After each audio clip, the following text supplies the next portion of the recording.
we sort of knew was coming, and then just the way it actually was informed to us was little disheartening, a little confusing, a little surprising. It sort of happened on the air, where it was sort of a mistake made, where the announcement was made on the air before the staff actually knew. Sort of a misstep there. And without getting into the minutia, there was... Or was it? Someone screwed that up. Or was it? Someone screwed that up. Yeah. It was a miscommunication was the excuse. But that was strange. And then it just sort of ended, and it was strange. It was a weird way to end after such a long time with so many people that were so committed and loyal and dedicated to the show. Whatever. You just move on. I have just a couple. True colors came out, but I don't really know what happened. It's sort of people are just sort of scratching their heads still to this day. Well, we'll continue to scratch our heads, and then we move into the 2013, and we've seen on YouTube there's the summit meeting. What was that like as he's sort of changing, and as Gary would always say, evolving? Quote. What was the summit meeting like for you when you see Howard on that stage saying, I want A-listers? Were you aware that this was what he was coming with? It was game over. It was game over for me. We were on an attack that was so powerful and so successful. If there was when you do a change like that, you got to show value add. You got to show to the audience why you're doing what you're doing. It's not that it was wrong what he did. It was in the way that it happened that was wrong. So, but it is what it is. It's his bat, his ball, his game. So he can do whatever he'd like to do. So God bless him. Yeah, and you said it was the beginning of the end. The end happened so weirdly. I know you've told this story before, but your father passes away, right? And you've decided this is kind of be my time where I want to maybe take a leave of absence. Tell me that story, because it does really. When I heard this, I'm like, man, that's a terrible way to end it for a guy who's been with him so long. Yeah, it was personal, and I said, okay, whatever, and I just let it go. But it was a moment. It was a lot of things. Both my parents were dying at the same time. That was very hard. I never even knew how to even deal with that, and it was tough. Because I literally dedicated my life to Howard. I moved from Philadelphia to New York on my own dime. I believed in him and what we were doing so deeply, and it was such a part of my life. And when that happened, it was tough. But life goes on. You pick up and you move on. Yeah, so you did move on. But how long does it take to get over not being there? Because at this point, essentially, he just says, you wanted to take a leave of absence, and he goes, I'm just going to let you go. Which, did he ever explain what that was about? But then secondly... It doesn't matter. It doesn't matter. It doesn't deserve the discussion. But the thing is, you pick up, you move on. It's not how many times you get knocked down. It's how many times you get up. And it literally, like when the Howard TV crew was cut loose, Doug called me up and said, hey, I just got fired. I'm like, I said, dude, it's the best thing that'll ever happen to you. And he goes, why? What do you mean? I said, it'll take you 2 months to recoup, to get your soul back, your heart back, your psyche back, your sleep patterns back, and all that kind of stuff, because you live it every single day. You're brainwashed. You're living in a bubble.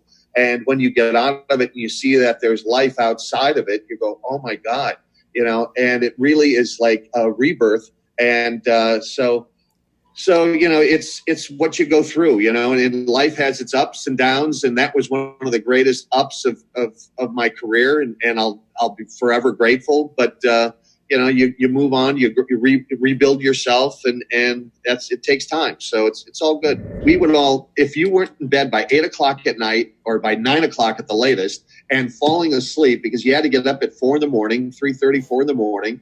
And it's grueling, and you do that every single day. It's everybody's sleep deprived, everybody's stressed out, and you don't realize how, that affects you, and it does affect you, and then when you start to get a normal night's sleep and you don't have that day-to-day pressure on you, all of a sudden you start breathing better, you start feeling better, and it's different. So when Howard mentions that he's going to Sirius, it's on the air. Tell me about that day and just not knowing, because I think what I remember, Robin didn't even know. I mean, he kept this completely. No. I mean, as far as I knew, I certainly didn't know. Nobody knew, and and it was a panic moment. Not a panic moment. Not a panic moment, but it certainly was a stress moment. And then that actually in some ways became almost, it was kind of more difficult to deal with than just being the editor of the show. Because now I wasn't the editor of the show anymore. There was Dead Air Dave was on the button at that point because Andre had left. And but it created a whole new, what can he do? What can he say? He figured it out. He figured out how to, how to make it work. And I think we figured out how to, and I say we, I figured out how to kind of hold it together for whatever that period. But, how could he not go? Could you have gone, and would you? How could he have not left? Yeah, but could you have gone? Did you ever think about going? Was that ever a thought in your mind to continue on and maybe follow him there? Is that something you could have done? I don't know. You'd have to. I don't know. Did I think about it? I listen. I love the show. I truly. I love Howard. There are a few people, that I respect more than him. Family, Mel Karmazin and he, in terms of professionalism, I can't think of any two more professional people that,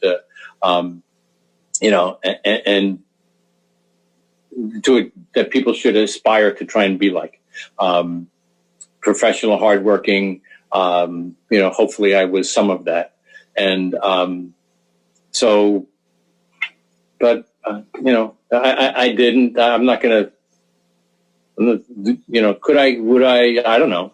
It didn't. I'm not. I wasn't. Didn't go there. I was quite happy to leave when I left CBS. Maybe I would have been smarter to try and find another job at that point. I decided not to. And, well, it just felt like you guys were intertwined together, that you might, I felt like 20 years, I don't know if he makes 20 years, I'll be jealous because I wanted to be the only manager who worked with him for that length of time. But the good news is that he's had different people. Although I guess there's the one guy whose name is going to escape me at the moment, has been there the entire time and was influential in bringing Howard over. And but when it came to radio manager, I was hoping that I was going to be able to say, well, I worked with him for 20 and nobody did it longer. And I think he's getting ready to. He's coming at the end of 15 now on Sirius, and I'm waiting, like I think everybody else is waiting to hear the new announcement, unless it's been made and I just missed it. And to see if he continues. If he does, I hope it's for 3 more years and not for 5. So I can still say I did it for 20. Yeah, and our conversation we had before this, just on the phone, you don't have any bitterness at all. I mean, you guys, it's really nice to hear. How much contact do you have with Howard? I mean, you've talked to him. You talk about him glowingly, and you said that you guys still kind of have. How often do you get a chance to maybe email him, text him, or any of that stuff? I'm a semi-regular. I try not to bug him. When I got out of I was getting out of the car on Saturday morning. And I had listened to the Sunday morning. Now I forget. It's so long ago. It was 24 or 48 hours ago. I forget whether it was Saturday or Sunday. The days run together. I sent him a little email. So I just listened to that interview. It was great. Thank you for making my write up. Very pleasant and going. And full of listening to 2 giants at what they do. Do it. And so, as I said, I'm a fan. I consider him a friend. I think he considers me the same, but I can't answer for that part. I can only answer for my part. Do you have any favorite moments that come up when people ask you, what's your favorite moments of being on the show? Of course, beating up your suit, losing in golf to Stuttering John. By the way, that's certainly not one of my favorite moments. Breaking my hand, punching a suit after a frustrating night of cards and then having to play it on the air. It was fine. And I wasn't, I didn't think about it. I didn't even intend to tell him that I had done it. The person I felt worse for was my poor wife, who came in after I had punched the door, and she, or the suit, and then the door, and saw me and saw that, and just said, "Not now, honey." My long-suffering wife that I put her through that. Listen. I mean, is there like a moment on the show where you're like, "Well, that was fun"? For the most part, it's it was 20 years of a wonderful time, stressful at times, professionally very active. Being part of that and being associated with the show got me out of some speeding tickets. He created, like he does for everybody or a lot of people, he made me a minor personality and, in a bigger world. And that was fun, and it still happens. I still, why would you want to talk to me 20 years later? Because some of that still resonates, and I like that, as I said, I'm a big enough ham, that I didn't shy away from that, when I was doing it professionally. There's some benefits to it, and still, and there's people who still say, "Are you?" And I go, "Yeah, yeah, that's me." And I don't hide from it. I'm proud of it. Well, you're handsome at 74. I got to say, you still got it. 73. Don't age me prematurely, okay? My mom's 74. Right. And then again, when you left there was all this. I mean, I read it and I heard Brent left. He stormed off. Tell us about just leaving, because it was just one day. You're not there anymore. Howard doesn't even really mention it. Tell us a little bit about that week where you actually have to tell them. And you're telling me it was fine. I had an idea, but tell us a little bit about that ending. Yeah. So as much as I can tell you. Here's what I can tell you. I just went to the powers that be and said, this is what I'm thinking. And then, like I said, I can't really get into detail, but there was a lot of back and forth. And then, we worked out an amicable deal where we can all shake hands and walk away friends. But I left. And here's the thing, is lots of people say, oh, he was fired. I wouldn't be able to legally say that I was not fired if I was fired.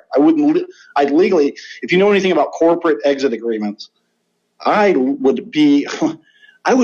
would cost me a shit ton of money if I was fired and I went out there and said I wasn't fired. It just would. It was just, I wasn't. I have no ill will towards SiriusXM. They have no ill will towards me. Same with the Stern Show. I just wanted out of New York. I wanted out of the cold. I wanted to do my own thing, and I wanted to move back into the tropics. So I'm only going to live one of three places the rest of my life, either the Tampa Bay area, New Orleans, or out in the Venice Beach, Santa Monica area of California. That's it. Those are the only three places I'm really interested in living. So I wanted to get back here, and I wanted to do my thing, and coronavirus played a small role into it. I'd say 10 to 15%. That pushed me over the edge. I was like, this is getting ready to get real bad in New York. I told my wife, real bad. So once I signed my exit agreement in mid-March, we weren't going to move to the end of March. We moved it up 2.5 weeks and said, we're getting out of New York area right now. So we packed everything up and we hauled ass down here. And luckily enough, I had a friend that could let me stay with him until I got an apartment let me stay with him for about a month and a half till I got this beautiful apartment for, it's a third of what I was paying in Jersey City. So in Jersey City, I had a 600 square foot apartment.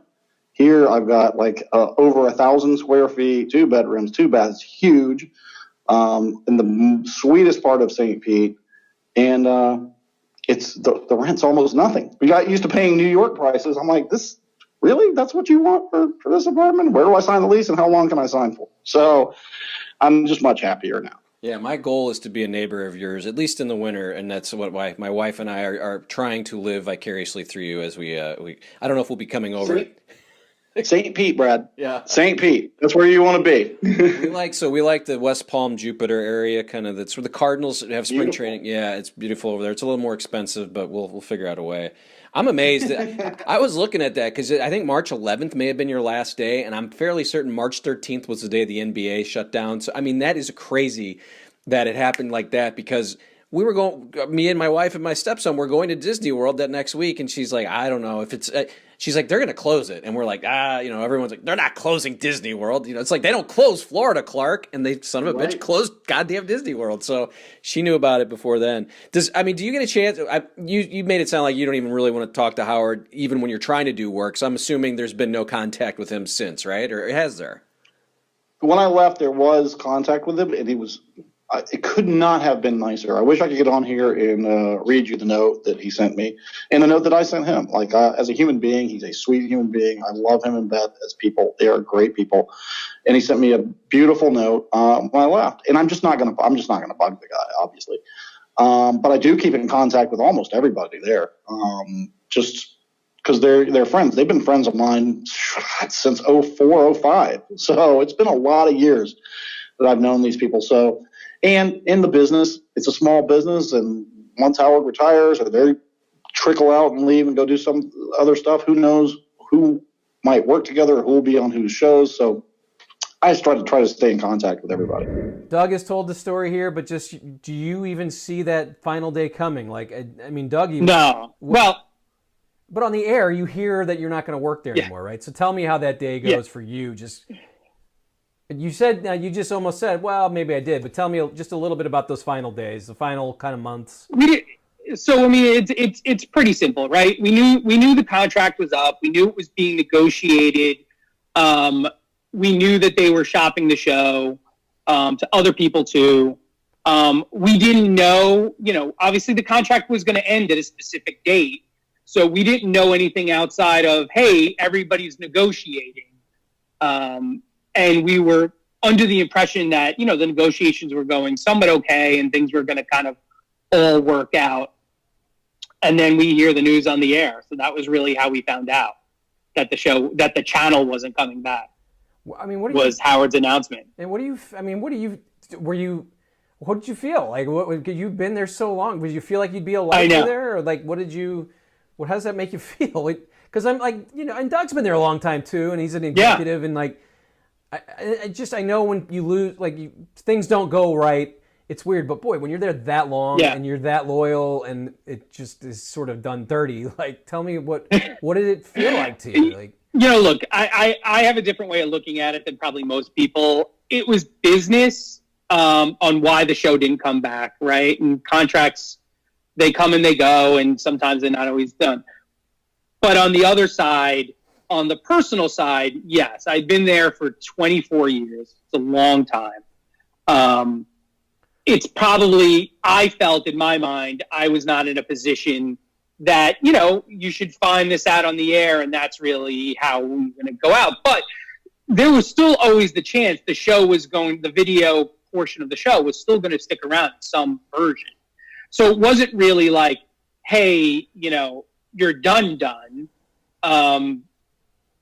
Until they finally were like, yeah, I guess, no deals are being made, But yeah, it was really odd to hear it. It was really sad. It was sad for everybody that worked on the Howard TV team, because they, again, everybody really cared about this product and cared about working on the show.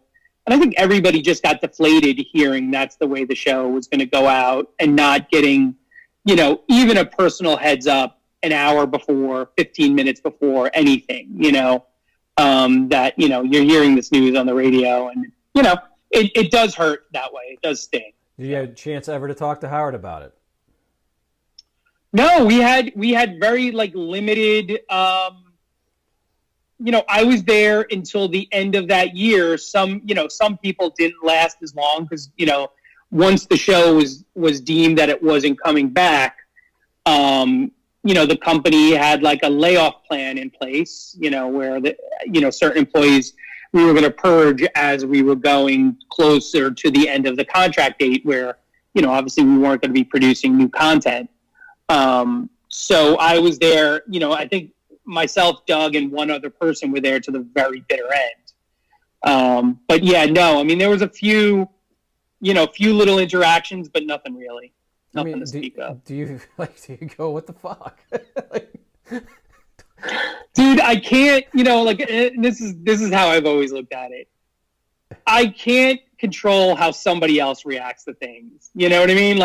And I can't put my expectations on somebody else because they're not me, and everybody acts the way they're going to act, and they're never going to change just for me. So I took it as this is the way he is, and this is the way he acts, and that's what it is. Yeah, and early on when you're talking about getting that kid thing, you could see him just, well, he's a kid, yeah. He's an intern. I don't need him, right? It's yeah. Look, at the end of the day, Howard doesn't need anybody except himself, really, right? The show still, it's his name, it's his show. If everybody else disappeared, he'd still be doing a show and be all by himself and just be fine. But I think we did all bring something to that show. I don't think that we didn't have anything to do with its success. I think he would have been successful no matter what, but I do think that there were certain things that people loved about us being on the show that I think, we brought some value to that.